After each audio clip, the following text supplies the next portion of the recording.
1절부터 3절까지입니다.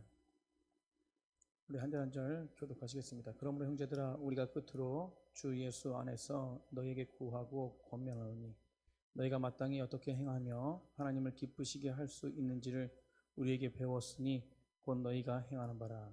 더욱 많이 힘쓰라.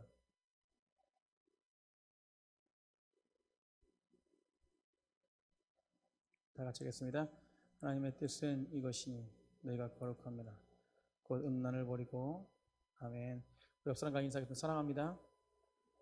네, 사랑하고 축복합니다. 금요일에 나오신 성도님들 사랑하고 축복합니다. 계속해서 새벽 예배 2주간 나아가는데 이제 내일 모레 주일 하루 남았습니다. 하루 동안에도 주님의 역사하시는 귀한 시간이 되길 간절히 축복합니다. 우리 청년들과 대화하던 중에 이렇게 대화 장소 방에서 이런 이야기를 했습니다. 어떤 청년이 사진 한 장을 올려가지고 이 사진처럼 우리 교회도 그런 사진 한 장 남겼으면 좋겠습니다라고 이렇게 소원을 하면서 이렇게 기도하면서 올렸나 봐요. 그 사진 보니까 명성교회에 이렇게 그 새벽 예배 어린이들과 같이 함께 드리는 새벽 예배 사진인 것 같더라고요. 그 사진 속에서 그 청년이 그렇게 함께 새벽 예배를 드리고 싶습니다라고 고백하면서 그러면 이번에 우리 그 새벽 예배 마지막 날 청년들과 학생들 모두 나와가지고 함께 이렇게 예배 드리면 좋겠다라고 이렇게 하면서 기도했습니다. 마지막 날 하나님께서 더 역사하실 줄 믿습니다. 그래서 우리 이제 오늘 지나면 마지막 날 남았는데 마지막 날 새 생명 주대 때 하나님의 은혜가 더 임할 줄 믿습니다. 우리 옆 사람과 한 번 더 인사하겠습니다. 영원히 잘 됩시다. 아멘. 영원히 잘 됐으면 좋겠습니다.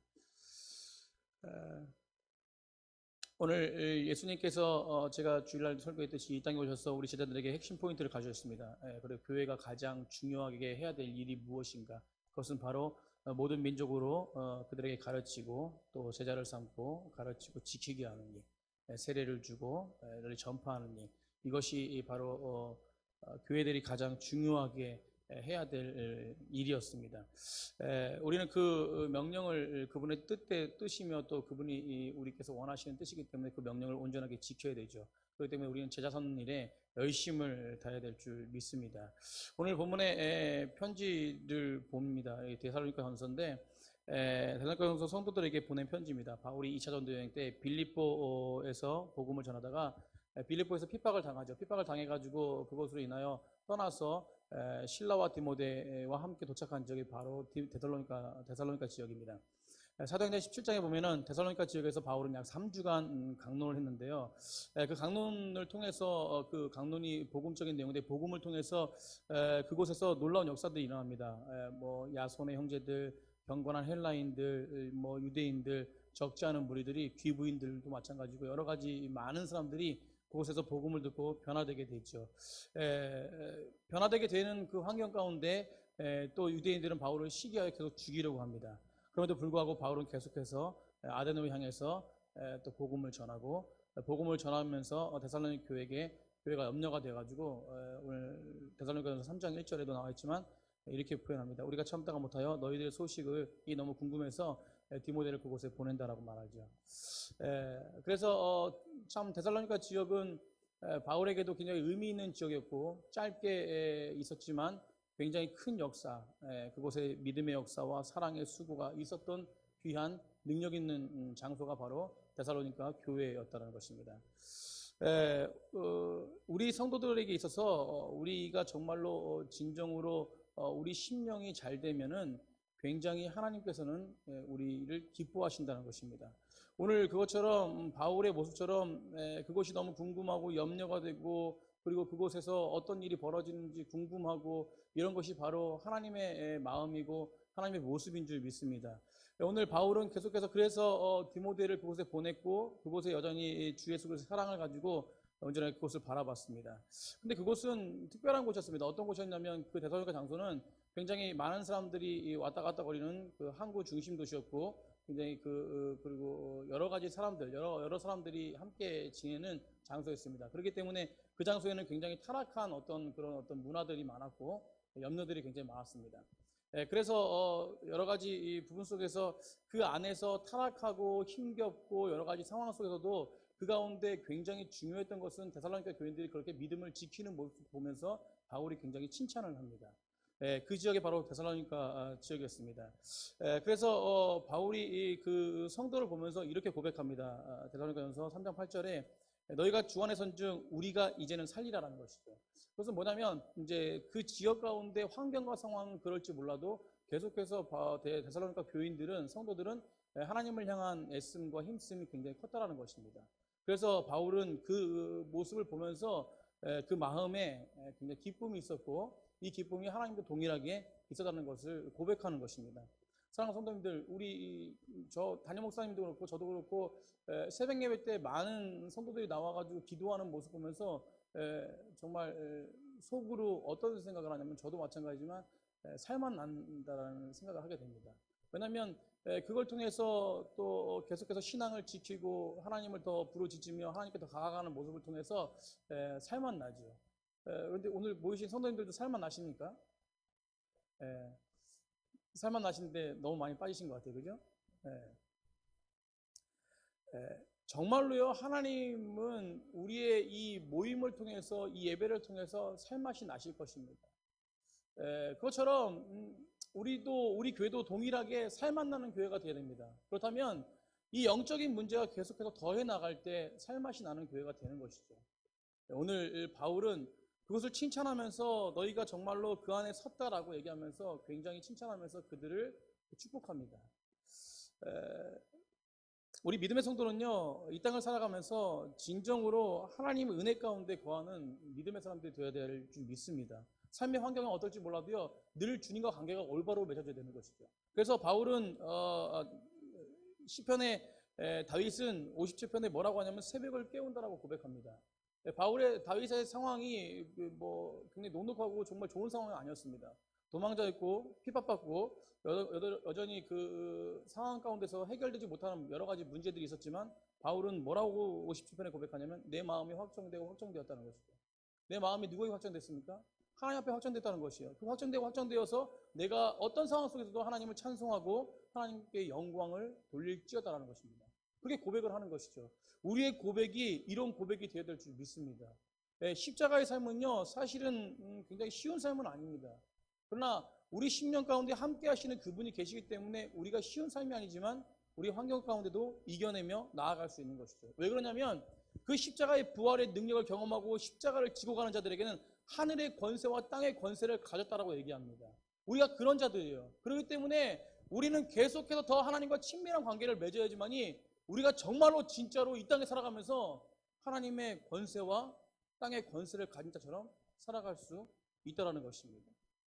오늘 바울은 데살로니가 지역에 혼탁한 시대를 살아가고 있습니다. 그래서 바울이 1절에 오늘 말하기를 뭐라고 말하냐면 형제들아 끝으로 내가 권하는 것입니다. 너희들 정말 이렇게 인내하고 수고하고 애쓰는데 끝으로 당부한다는 것이에요. 한 번 더 당부한다는 것이에요. 뭐냐면 어떤 것이냐면 너희가 하나님을 기쁘시게 할 수 있는지를 우리에게 배웠다는 것이죠. 그건 뭐냐면 복음을 배웠다는 것입니다. 그들 가운데 강론했고 그들 가운데 하나님의 말씀을 전했다는 것이에요. 그리고 그들이 그것을 들었습니다. 그 듣고 그들이 뭐 했냐면 삶으로 또 행했다는 것이에요. 그렇기 때문에 그 뒤에 뭐라고 얘기하냐면 1절에 우리에게 배웠으니 곧 너희가 뭐 하는 바라?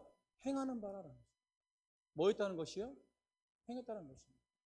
사랑하는 성도님들, 이 땅 가운데 한국교회가 많이 변했습니다. 어떻게 변했냐면 많은 지식과 많은 풍부한 하나님 말씀이 각 개인에게 많이 임했습니다. 그래서 한국교회가 지금 1단계 성역공부, 2단계 성역공부, 3단계 성역공부, 성역공부가 굉장히 단계가 많아요. 그런데 중요한 것은 뭐냐면 과거의 믿음의 사람들, 한국교회의 역사, 하나님의 성령의 바람, 그런 것처럼 과거의 역사들이 일어나지 못합니다. 왜 그러냐면 삶 가운데 하나님의 능력을 나타내는 삶이 부족하기 때문에 그렇습니다. 결과적으로 많이 아는 것이 중요한 것이 아니라 아는 만큼 뭐 하는 것이 중요합니까? 살아가는 것이 중요하다는 거죠. 우리 넘치는 교회 가운데는 그런 능력이 있길 간절히 축복합니다. 그래서 이 데살로니가 지역에 그렇게 여러 가지 환란적인 것, 그리고 여러 가지 유혹적인 것, 그것이 오늘 말하는 음행 가운데 있는 것들. 사실 우리 솔직히 얘기하면 음행 가운데 많이 무너지지 않습니까? 그런 부분들, 또 그 음행이 공동체를 무너뜨리고 또 가정을 무너뜨리고 여러 가지 환경을 다 무너뜨리는 것이에요. 그것이 음행뿐만 아니라 여러 가지 비방들, 또 여러 가지 상황 속에서 다툼들, 이런 것이 충분히 많이 일어날 수 있는 것이 어느 지역이냐면, 물론 다른 지역도 그렇지만 데살로니가 지역은 더 많았다는 것이에요. 그때 바울은 당당하게 더 너희가 행하지만 그렇지만 더욱 뭐하라는 것이요? 힘쓰라는 것이요. 그걸 따라해서 더욱 힘쓰라. 사랑하는 우리는 주의 말씀 가운데 더욱 힘쓰는 자가 되어야 될 줄 믿습니다. 제가 새벽 예배 드리시냐고 너무 수고해가지고 빨리 끝내려고 막 말이 빨라지는 것 같아요. 그죠? 하나님이 아브라함에게 약속하셨어요. 내가 너에게 큰 축복을 내리리라. 아브라함은 그 축복을 믿고 굳건하게 달려갑니다. 아브라함에게 여러 가지 위기가 있었어요. 그래서 제가 이제 창세기를 잠깐 이렇게 훑어보면서 23장에 보니까 어떤 일이 있었냐면, 아브라함이 가장 많은 일들을 경험하고 옆에 강장 지켜줬던 그 아내가 사라가 죽어요. 그래서 그 사라를 장사하려고 그러는데 장사할 장소도 없습니다. 아무것도 없어요. 땅도 없고 아무것도 없습니다. 그래서 아브라함이 걱정하고 있는 가운데 막벨라 굴을 얻게 돼요. 그리고 막벨라 지역의 굴 안에 있는, 바깥에 있는 그 밭을 얻게 됩니다. 그래서 그 밭을 얻어가지고 거기에 장사하게 돼요. 근데 중요한 것은 이제는 사라가 없습니다. 그때 나이가 아브라함이 몇 살이냐? 140세예요. 할아버지, 이제 호라비가 된 거예요. 그리고 또 중요한 것은 며느리가 있는 것도 아니고 아내가 하늘나라 갔는데 이삭 아들은 노총각 40세. 아브라함과 노총각 이삭, 이 둘의 삶의 모습을 한번 상상해 보십시오. 그냥 씩씩하고 외롭고 남자 둘이서, 그죠? 근데 하나님 뭐라고 약속하셨습니까?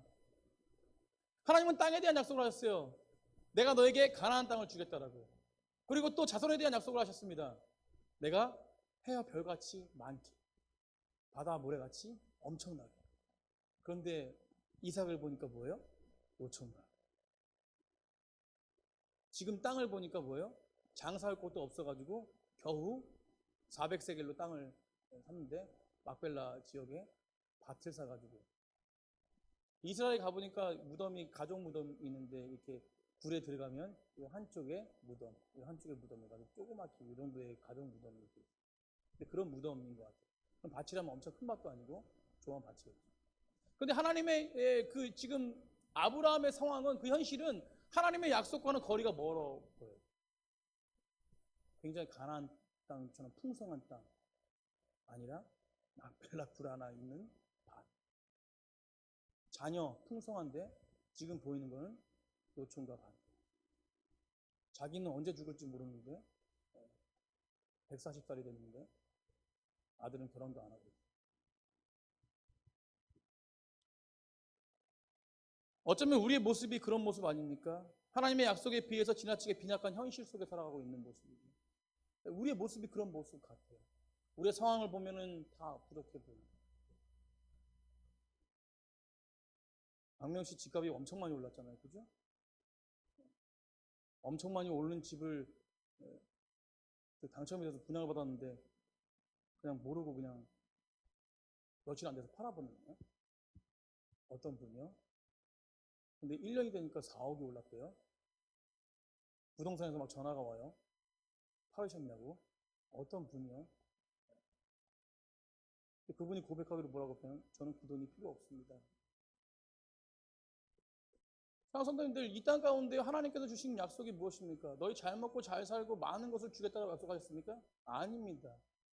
너희 영혼이 잘된 같이 범사가 잘 되는 것처럼 영혼의 문제를 해결해 주셨다는 것이죠. 그렇다면 이 아브라함의 현실 초라해 보입니다. 우리의 현실 초라해 보여요. 그러나 그럼에도 불구하고 우리가 갈 수 있는 것은 무엇입니까? 내 안에 계시는 그 상황과 환경보다, 유통기간이 다 있잖아요. 그죠? 이 땅에는 모든 게 다 유통기간이 있어요. 자세히 보세요. 집도 유통기간이 있습니다. 집도 유통기간이 있어요. 자동차도 유통기간이 있고요. 사람도 유통기간이 있어요. 유통기간 없는 게 없어요. 그런데 영혼을 구원하시러 오시는 그 구원의 메시지는 유통기간이 없습니다. 영원한 것이. 아멘? 우리가 그 약속을 믿는 그 믿음이 이 땅에 어느 것보다도 소중한 것이죠. 아브라함은 그 믿음 가지고 현실을 바라보지 않았다는 것입니다. 지금 현재 이 조그만 밭, 그것이 나중에 가나안 땅을 품을 수 있는 그 밭의 시작이라는 것을 믿음으로 바라봤다는 것이에요. 지금 현재 노총각이 40살의 이삭, 그러나 이삭을 통해서 하나님이 풍부하게 자녀의 그 축복을 주실 것을 믿음으로 바라봤다는 것이에요. 그래서 아브라함은 정한 마음을 가지고 이삭의 아내를 24장에 보니까, 창세기 24장에 보니까 바로 뭐예요? 찾으러 가요. 그것도 엄청나게 멀리 자기 고향 땅을 가요. 그래서 우리에게는 이 믿음이 중요한 것입니다. 약속이 무엇입니까? 약속은 기다리는 것이에요. 약속은요, 현실에 중요하지만 약속을 기다리는 것은 굉장히 미래적인 거지만 현실을 나아가고 있는 것입니다. 성취는 무엇이에요? 그 약속을 기다리며 나아가는 것이, 약속의 시간을 기다리며 나아가는 것이 성취입니다. 그럼 약속과 성취, 이 모든 것을 갖고 있는 것이 무엇입니까? 바로 믿음이라는 것이에요. 믿음의 본래 뜻이 무엇인지 아세요? 굉장히 본래 뜻은요, 버티는 거예요. 따라서 버티는 거다. 믿음은 버티는 거예요. 근데 버티게 하시는 분은 누구세요? 하나님이시라는 거예요. 지금 하나님께서 예수 그리스도께서 하나님을 원하시는 성령을 우리에게 보여주고, 성령이 있는 자들에게 특징이 한 가지가 있는데 그게 뭐냐면 은혜를 깨닫게 됩니다. 아멘? 굉장히 큰 거 이거요. 이 안에 은혜를 깨닫게 돼요. 뭘 깨닫게 된다고요? 은혜를 깨닫게 돼요. 그 은혜를 깨닫게 되니까 세상 것이 필요 없는 것이에요. 하나님의 은혜가 뭐예요? 풍성하고 크기 때문에 늘 깨닫게 되니까 세상 게 필요 없는 것입니다. 바울은 그것을 지금 데살로니가에 강조하고 있는 거예요. 너희들 그대로 행하라. 순종하라. 말씀에 순종하라. 그것이 바로 믿음의 모습이다. 약속을 이루시는 분, 성취하시는 분, 그것이 바로 지금 지나가고 있는 그 시간인데, 그 시간을 지나고 믿음으로 바라보는 자에게는 믿음의 실상이 되고 믿음의 능력이 될 것이다. 이렇게 지금 말하고 있는 것입니다.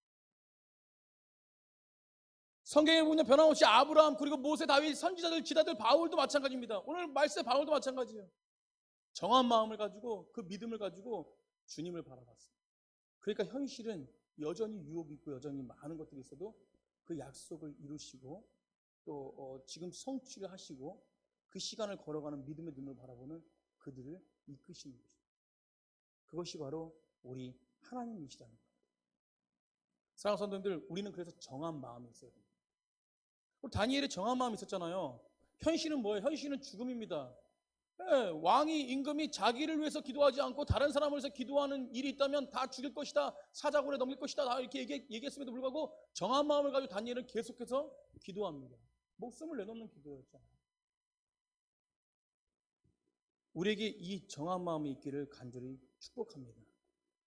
그 길을 가신, 그 정점을 찍으신 분이 바로 우리 예수님 아니십니까? 이 예수님의 목적이 그거예요.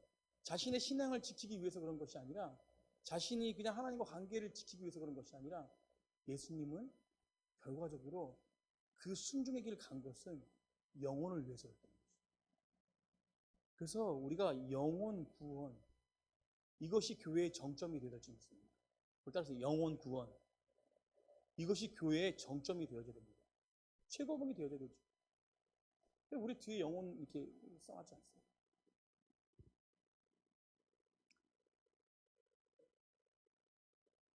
오늘 어떤 집사님한테 전화가 왔어요. 목사님, 부목사님, 저 누구누구 집사예요. 저희 교회 나온 지 얼마 안 되시는 분. 제가 이번 주에 2분 모시고 하려고 그래요.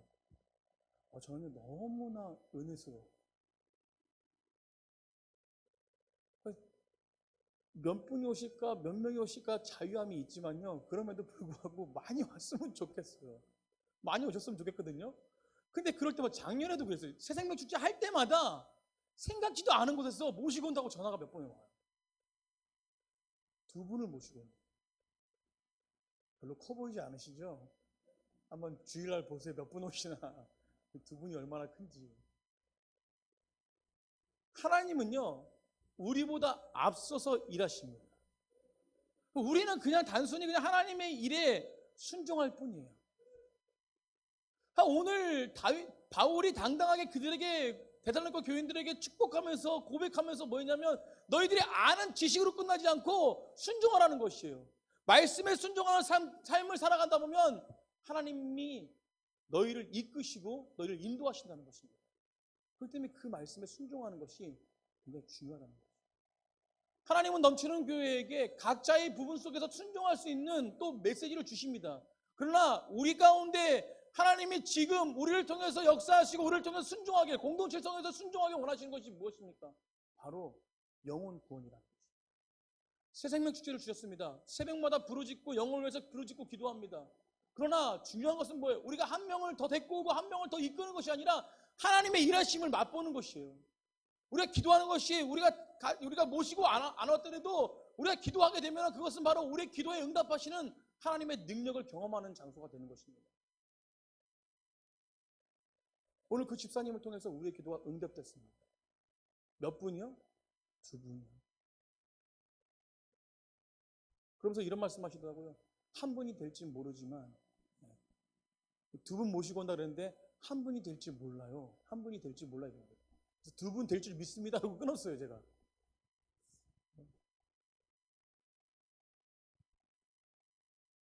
하나님은요, 우리가 기도하는 기도의 응답에 하나님의 뜻에 맞는 기도의 응답에 먼저 일하시는 분이에요.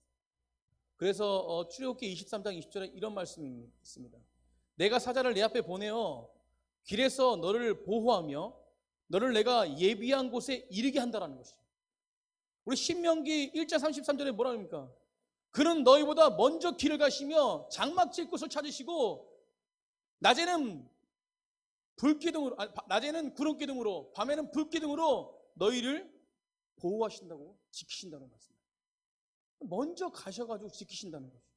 신명기 1장 30절에는 너희보다 먼저 가시는 그 하나님께서 너희를 위하여 뭐 하신다? 싸우신다고 말씀하세요. 미리 가셔서 일하시고 계신 분이 바로 우리 하나님이시라는 것이에요. 그러면 우리는 할 수 있는 것은 뭐예요? 기도하는, 믿음으로 순종하는, 나아가는. 그래서 이 강단에서 선포되어지는 이 말씀은 그냥 한 명의 사람, 그냥 목사가 이야기하는 것이 아니라 이것은 하나님의 말씀이 선포되어지는 것입니다. 하나님의 말씀이 공동체적으로 선포될 때 개개인의 삶에 순종하는 그 순종의 그 적용점들이 있겠죠. 그러나 동일하게 또 그 메시지 속에서요, 공동체의 순종의 삶의 메시지가 있다는 것입니다. 그렇다면 우리가 2주 동안 열심히, 그 전부터 계속 열심히, 그래서 그 전부터 역사하셨잖아요. 또 지금 세상 축제가 시작되고 나서 세 분이 등록하셨잖아요. 그죠? 세 분이 등록하시고 또 두 분이 오신다고 그러고 또 여러분이 또 모시고 온다고 그러고 이게 얼마나 하나님께서 우리의 기도에 응답하시는 일들입니까? 사랑하는 성도님들, 앞서가신 하나님을 믿음으로 바라보며 온전하게 모든 걸 맡기고 나아가시는 귀한 백성들이 되길 축복합니다. 우리는 지금 보고 있습니다. 역사를 보고 있습니다. 만약에 이 시간에 그 역사를 보지 못하고 그것을 마음 가운데 체험하지 못하는 것은 우리가 영혼을 향해서 기도하지 않았다는 것입니다.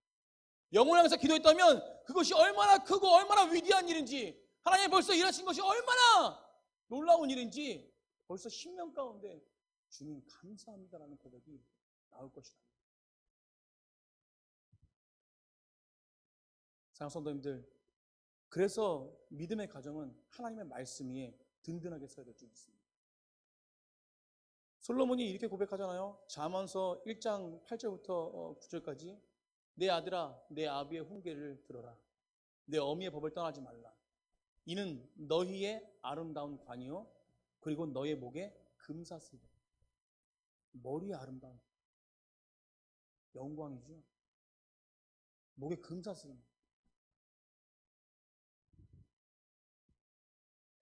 말씀 가운데 거하는 믿음의 가정이 교회를 살릴 수 있습니다. 말씀 가운데 거하는 교회가, 그렇게 거하는 교회, 그 교회가 세상을 살릴 수 있습니다. 사랑하는 성도님들, 오늘 데살로니가 교회처럼 우리가 정말로 우리가 배운 것에 지식으로만 아는 것이 아니라 하나님의 말씀 가운데 삶을 누려서 정말 주의 역사하심 속에 믿음으로 주님을 바라보시길 간절히 축복합니다. 유통기간이 있는 것에 눈을 돌리지 마시고 하나님의 영광에 영원한 것에 눈을 돌리시며 마음을 쏟는 귀한 백성들을 축복합니다. 오늘 그래서 이것을 행합니다. 그런데 이것을 행하는 자들은 어떻게 되냐면 바로 제가 중간에 계속 얘기했지만 세상 가운데 눈을 돌리지 않고 오늘 3절에 보니까 거룩함에 나아간다는 거죠. 아멘. 우리가 순종하며 나아가는 그런 어떤 모습 속에서 우리에게 나타나는 그런 현상의 모습은 무엇이냐면 거룩함이라는 것입니다. 그 거룩함을 유지하기 위해서 오늘 특별한 한 단어가 있는데 그것이 무엇이냐면 바로 1절에 더욱 많이 힘쓰다. 거룩함은요, 잘라내다 분리하다라는 뜻이 있어요. 그렇다면 뭘 분리하고 뭘 잘라냅니까? 거룩하지 못하게 하는 유통기간이 있는 것을 잘라내고 분리하는 거예요. 그 분리하는 작업은 내 능력으로 안 되는 것이에요. 하나님의 말씀에 순종할 때 되어지는 것이에요. 그렇기 때문에 오늘 바울이 뭐라고 얘기하냐면 순종하고 있는 그들에게 더 권면하며 강하게 얘기하는 것이 뭐냐면 너희들 지금까지 순종했으니까 더 힘써서 더 애써가지고 더 거룩함으로 나아가기 위해서 하나님의 백성으로 온전하게 믿음으로 더 바라보기 위해서 더 그것을 행하라고 말하고 있는 것입니다. 사랑하는 성도님들, 우리 10년 가운데 하나님의 말씀을 더 지키고 더 삶 가운데 살아갈 수 있는 능력이 더 힘써서 나타나기를 축복합니다. 더 힘쓰다라는 것이 지금보다 더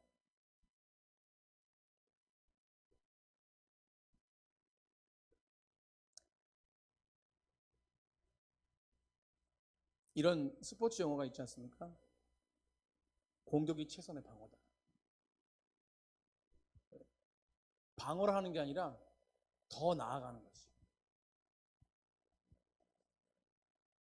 그래서 우리는 더 나아가기 위해서 하나님이 원하시는 뜻이 무엇인지를 알고 그 뜻대로 계속해서 삶을 누리며 나아갈 때 우리가 더 거룩해질 수 있다는 거죠. 이것을 저는 예수님과 온전한 24시간 동행이라는 거죠. 그래서 예수님이 원하시는 뜻이 무엇인지를 계속 생각하는 것이죠.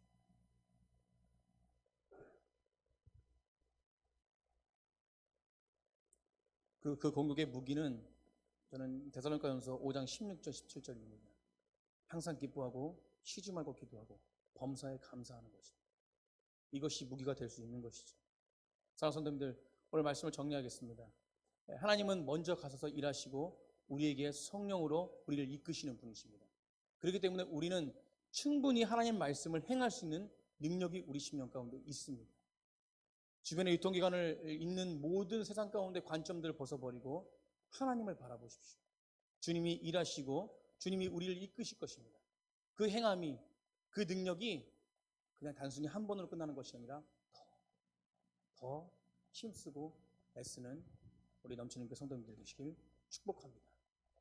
하나님은 벌써 우리 새 생명 주제를 준비하시고 우리의 기도를 응답하셨습니다.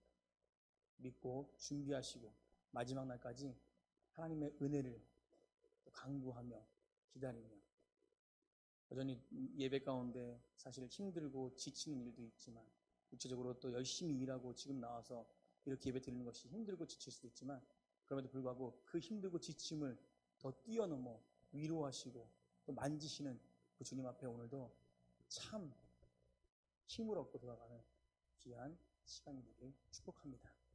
우리 옆사람과 그렇게 인사하겠습니다. 기도할 때 성령이 함께하기를 축복합니다. 아멘.